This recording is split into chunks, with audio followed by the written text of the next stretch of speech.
Menciptakan SDM unggul untuk Indonesia maju merupakan salah satu visi pemerintah. Salah satu upaya untuk mewujudkannya adalah dengan mencetak sumber daya manusia yang siap berkompetisi di tingkat nasional maupun global.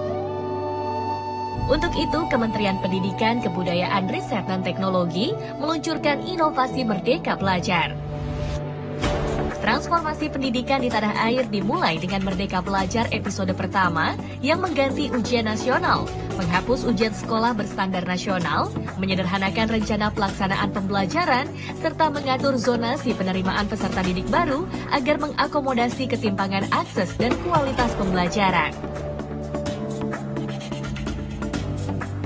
Merdeka Belajar episode kedua, Kampus Merdeka. Kita ingin melakukan kolaborasi antara universitas dengan berbagai macam pihak-pihak di luar universitas untuk menciptakan prodi-prodi baru. Episode ketiga, perubahan mekanisme penyaluran dan penggunaan dana bantuan operasional sekolah atau BOS. Untuk penggunaan BOS-nya juga diberikan fleksibilitas. Ini adalah langkah pertama Kementerian Pendidikan dan Kebudayaan untuk membantu menyejahterakan guru-guru honorer yang memang layak mendapatkan upah yang lebih layak. Episode keempat, program organisasi penggerak. Bahwa paradigma Kementerian Pendidikan dan Kebudayaan itu akan berubah menjadi jauh lebih gotong royong. Kita akan menggerakkan sekolah-sekolah dengan yang namanya organisasi penggerak. Episode kelima, program guru penggerak. Ujung-ujungnya reformasi pendidikan di Indonesia harus berawal dan berakhir kepada guru. Guru penggerak adalah ujung tombak perubahan transformasi pendidikan. Episode keenam, transformasi dana pemerintah untuk pendidikan tinggi. Sebagai upaya pengembangan Merdeka Belajar di lingkungan pendidikan tinggi, terobosan pendanaan yang fundamental untuk mengakselerasi tercapainya Indonesia Maju telah kami siapkan. Episode ketujuh, program sekolah penggerak. Sekolah yang penggerak percaya bahwa setiap anak di dalam sekolah dia bisa sukses, punya potensi sukses. Sekolah penggerak adalah juga sekolah di mana semua guru dan kepala sekolah merasa bahwa setiap guru punya potensi untuk sukses. Dan sekolah penggerak adalah sekolah yang percaya bahwa tidak semua murid sama, sehingga setiap murid itu spesial dan bisa diperlakukan secara unik. Episode ke-8, SMK Pusat Keunggulan.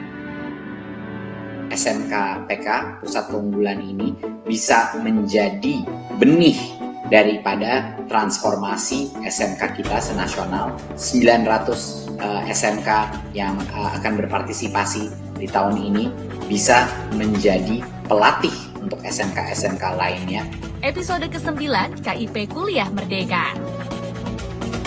Sekarang adalah kesempatannya untuk adik-adik yang kurang mampu, ya, tapi berprestasi sekali.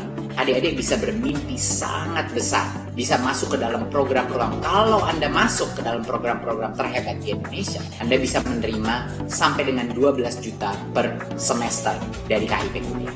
Episode ke-10, perluasan program beasiswa Lembaga Pengelola Dana Pendidikan. Jadi benar-benar esensi daripada hari ini adalah kemerdekaan dana LPDP untuk menjadi lebih inklusif, untuk juga mendukung bukan hanya murid-murid, tapi juga dosen-dosen pengajar dan tenaga pendidik, dan juga fokus bukan hanya kepada program-program masa lalu, yaitu hanya program yang degree saja, tapi juga program-program non-degree. Episode ke-11, Kampus Merdeka Vokasi.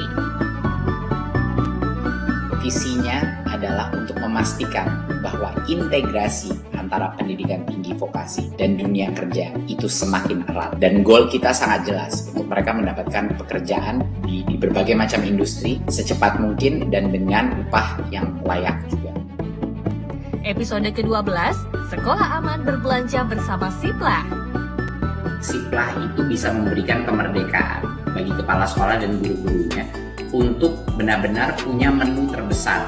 Apa yang cocok untuk murid-muridnya, apa yang cocok untuk daerahnya, untuk sekolahnya, dan program proses pembelajarannya. Jadi benar-benar kita bukan hanya mendorong transparansi pendidikan, tapi juga mendorong peningkatan kapasitas UMKM kita. Ini dua hal yang sangat penting sebagai objektif daripada pemerintah pusat. Dan Merdeka Berbudaya dengan Kanal Indonesiana sebagai episode ke-13. Dengan adanya Kanal Indonesiana diharapkan dapat memberikan pengaruh besar terhadap kegiatan pembelajaran dan pemajuan kebudayaan untuk SDM unggul Indonesia Maju.